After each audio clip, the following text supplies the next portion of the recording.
Bonjour, ici Steve Lauzon de lozhockey.com. Lorsqu'un attaquant bat de vitesse un défenseur à la ligne bleue offensive, ceci résulte plus souvent qu'autrement en une opportunité de marquer. La chose la plus importante à faire pour un défenseur lorsqu'il réalise qu'il est battu, c'est de couper immédiatement l'espace disponible devant le filet. Voici un simple conseil pour vos défenseurs afin de les aider à reprendre une bonne position en zone défensive.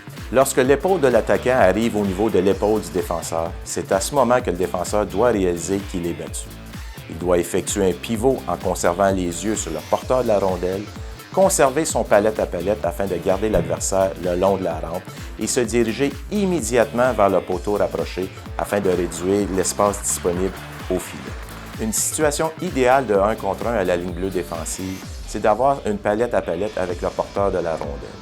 Il est important d'avoir un bon contrôle de l'écart, c'est-à-dire une distance d'un bâton approximative, de s'ajuster à la vitesse de l'adversaire et lui appliquer une mise en échec en entrée de zone. Le premier réflexe que doit avoir un défenseur lorsqu'il réalise qu'il est battu à la ligne bleue offensive, c'est de réduire l'espace disponible vers le filet.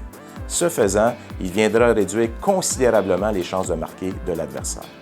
J'aimerais remercier Louis-Philippe et Joshua pour l'aide qu'ils m'ont accordée à la démonstration de cette capsule, ainsi qu'à toute l'équipe de Tonic Web Studio pour la logistique et la production de celle-ci. Pour plus de trucs, conseils, vidéos et exercices, je vous invite à visiter mon blog à www.lozhockey.com.